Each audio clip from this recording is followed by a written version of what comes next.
All right, and hello everybody. Again, I'm Rosemary Jane, and I'm here with my friend and colleague Ashley Badgett, and we are going to be looking at Schoology for your parent account. There was a nice little flyer sent out by the Project Connect team. I'm going to be using the resources right here. The flyer is still our agenda though.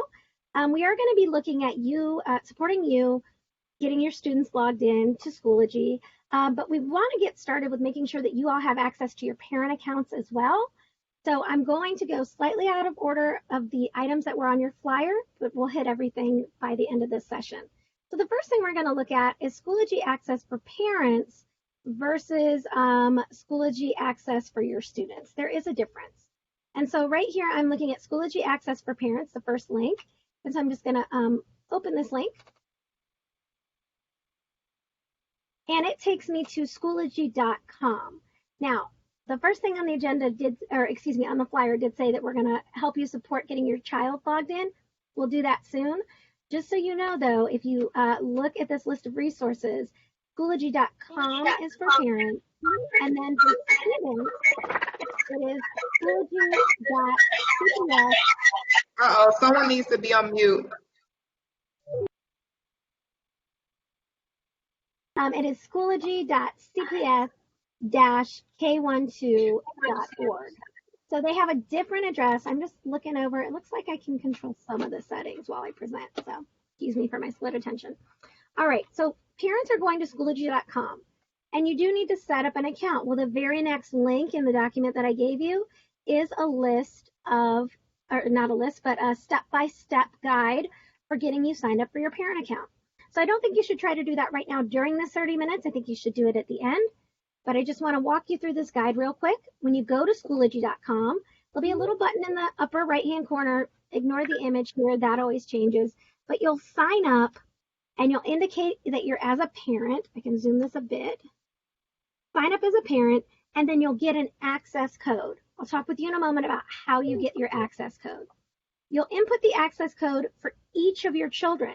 So if you have 3 children in the district, and it does not matter if they all attend the same school building or not, you could have a preschooler in one building, another child in one of our elementaries, and a child in one of the high schools.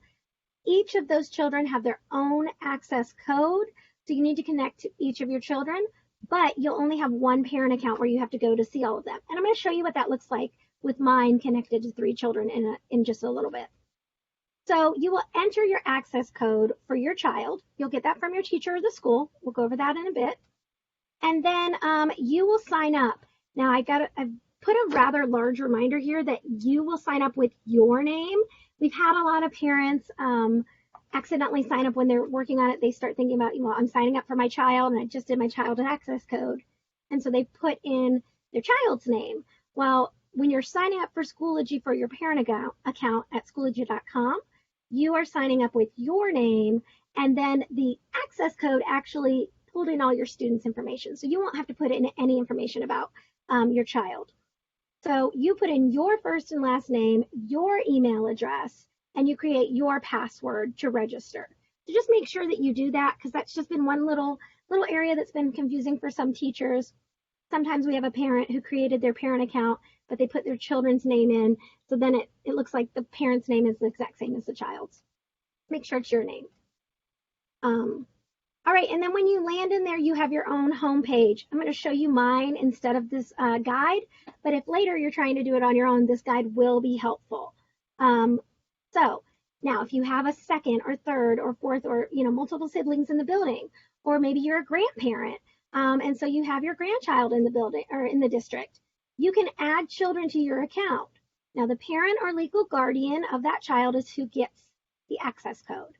But that parent or legal guardian can choose to share that with grandma, or if an aunt or cousin or neighbor is the person who's going to be helping them with the remote learning, you as the parent, that would be your job to share that. So our schools are not going to do that, even if you've named someone else in your school paperwork as the main contact. It will only be given to the parent or legal guardian. But if you want to choose, like my daughter is a district parent and my grandson is in preschool, and so my daughter could give me my grandson's access code, and then I could join, and he's actually in my parent account. So just keep that in mind, that if you want to add a child, You can add them to your own account. Now, you should not give your, like if there is a grandparent or another family member that you want to attach to your child's account, you shouldn't give them your account. You should just have them go to Schoology.com, sign up as a parent, and then use that access code. You should have your own accounts. All right, so that's adding a child to your account. And then this walks you all the way through those steps. Like it actually shows you, and they're all numbered. So it's nice and easy to follow along step by step later, especially when you're done listening to me talk really fast. It'll walk you through adding the code, using the code, and then you've got multiple children in your account. So that's the first link on there is the parent step-by-step instructions. Now, I did also include Schoology's mobile instructions because I, like a lot of you, don't do a lot of my parenting roles from a computer. I do it from a phone. And I really do like the Schoology app as a parent. So I did include a link for you because we do know that there's a lot of different types of phones you could have. So if you have an Android phone, an Apple or iOS, and then what some of these things look like for different accounts. So not just for you as parents, but also for your child as students. I'm not going to take time during the 30-minute section to go in depth on mobile, except just to let you know that I do highly recommend you download the mobile app as a parent. It's the best way for me to keep in touch. And getting a little feedback. I'm seeing who's unmuted. Okay. All right. The next link down then is Schoology for Students. And so it's really important that you know that when you're in a parent account, you are just viewing Schoology as the parent. But when it's time for your child to do work in Schoology, they need to go into their account at schoology.cp-k12.org. So a big clarification there. You can be a parent with multiple siblings checking the assignments that are needed for all three or however many of your children. But when it comes time to do the work, if you click on some of those links, you're going to get a message that says private access, and it'll direct you to go back to the home page. And so that's not a mistake. We get a lot of parents who think that the private access message is a mistake. It's not. It actually just means this is not a part for you to go in. This is going to be an assignment or something linked by the teacher directly for the student. And we'll get to that in just a moment. Okay, so I'm in my course.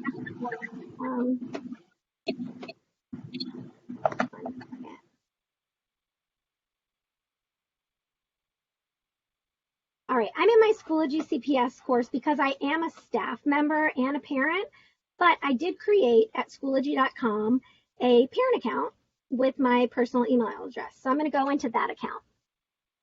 My daughter was at Walnut at the time, so mine says Walnut Hills. So I'm in my parent account, and the first thing you see is you are viewing as William Sermons. That's my grandson's name, but you are viewing your children. So when you first create your parent account, whoops, I'm so sorry, I clicked the wrong link. One moment.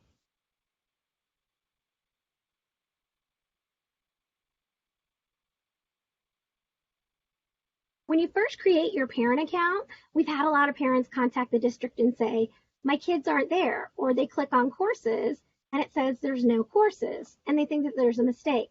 Well, when you first sign up and sign in, it will probably take you to your parent or to your actual parent account. And unless you join a parent group, you actually won't even have any updates here. What you do in this upper right-hand corner, so this is after you've gone through the steps and created your account, is there's just a little drop-down menu here. And then you can toggle between your account and your children. And you can actually see that all three of these children, actually one of these is not actually my child, but she's a borrowed child for the purposes of training, are at three different buildings. But I can go and take a look at Williams Preschool over at Woodford. And I can see at the top it says you are viewing as William Sermons. And that's a really important point. So a teacher may have a link posted for their students to work in, and that link may or may not work, depending on what the link is. If you get private access or told you can't get into something, like here's a really good example. In this activity, if I click on here, well, This one actually did work. Sorry. Forgot I adjusted this. One moment. Let it load. Ah, okay, bad example. Sorry. Forgot I deleted some stuff out of Will's account. I didn't want my daughter overwhelmed. I'll go into one of the other ones. All right, we'll go to Riley. And big special thanks to our Principal Jackie, and let me use her daughter's account. Okay, this is a teacher's post.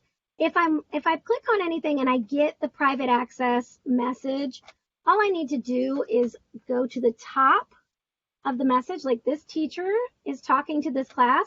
As a parent, I can click on that and see the whole course and everything inside of the course, but it's just, it won't let me go, it won't let me complete an assignment. I can even look at the assignments like this. I'm in and I'm viewing as the student, but there's not a button to submit.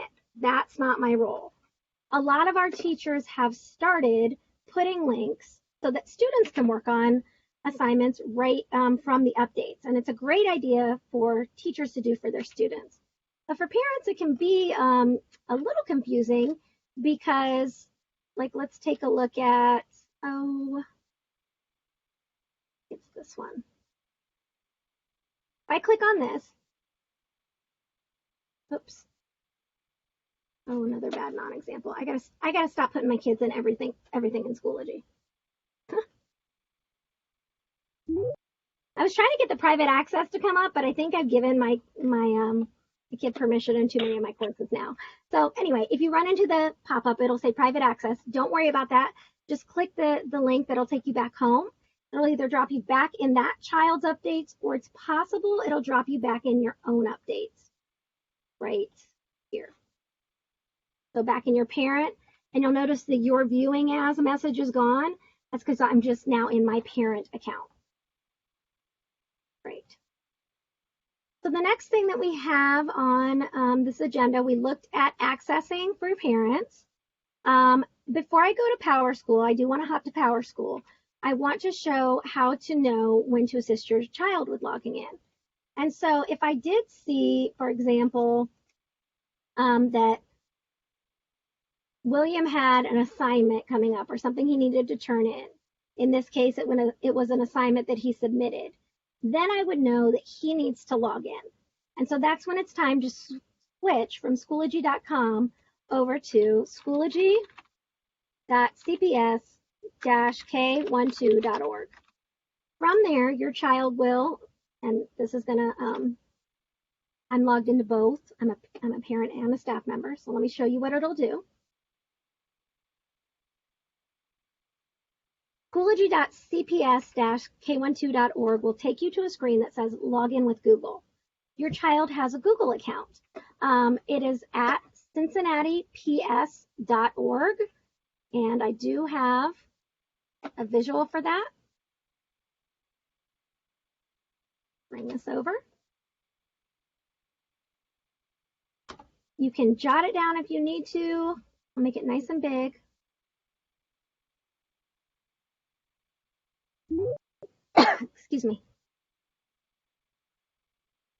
All right. So it's your child's username, which you get from the teacher, at Cincinnati PS, like for Cincinnati Public Schools.org. So that is their email address with the district. So when it says login with Google, you have them log in with the username at cincinnatips.org. Now their password is actually just their 8-digit date of birth. So if my birthday is, if my child's birthday is August 5th, 2011, then I would put 08052011. It's just that full 8-digit birthday. That is the default password. If at any time that default password doesn't work, because especially maybe if your kids are older, they may have reset their own password, which they can do, and you don't know how to get them in, you can contact our help desk. So the help desk number should be at the bottom of this link right here, the step-by-step. I just closed it. The help desk number should be on here. It is 363-0390. That number again is 363-0390. And if you just need your child's password reset, if you didn't put it on the bottom of that one, you can call that again, 363-0390. Ashley, if you could add that in the chat, that would be great, because it looks like it wasn't at the bottom of that list. Then if you are stuck and don't have the password to get them into their Schoology account because they log in with Google, you can get that reset from the help desk. All right. So the next topic is PowerSchool.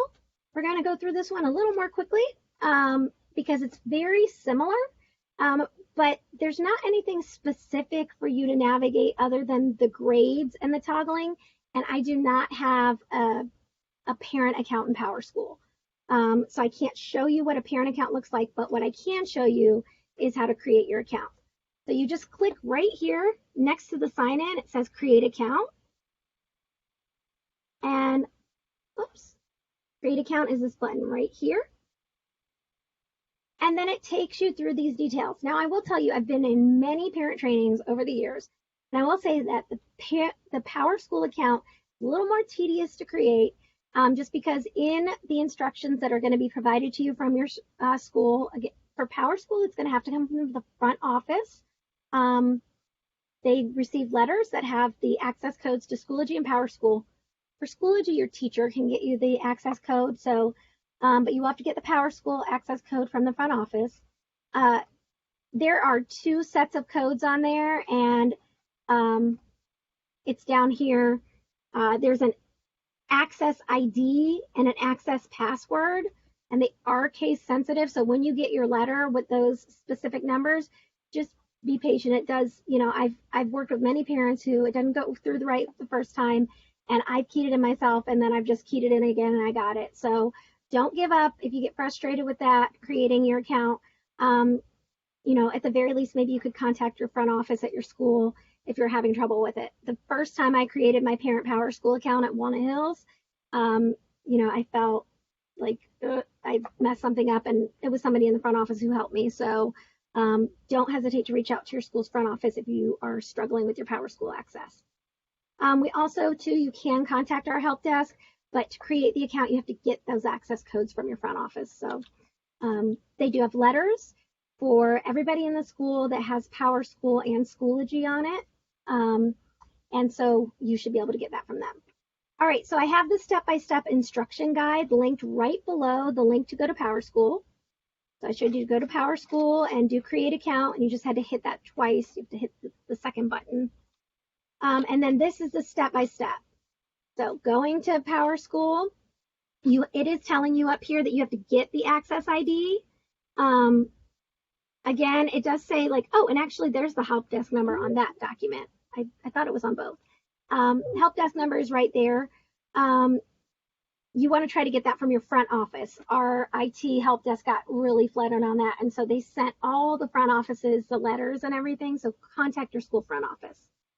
All right, and so this will walk you through. Hey, Rosemary. There is now a family technology support contact. Is that just effective today? I actually don't know when it came out. It's new, but we've been putting the number in the chat. So. Oh, fantastic. Yeah, I think it did just come out today. It is new. It hasn't been today because I know I was just talking to our digital learning manager yesterday, and she said it was coming soon. So it's today. That's even better news for you guys. Good. And in case you can't see the chat, I just wanted to provide the number. It's 363-0688. 0688. Okay. Okay, I got it. Great.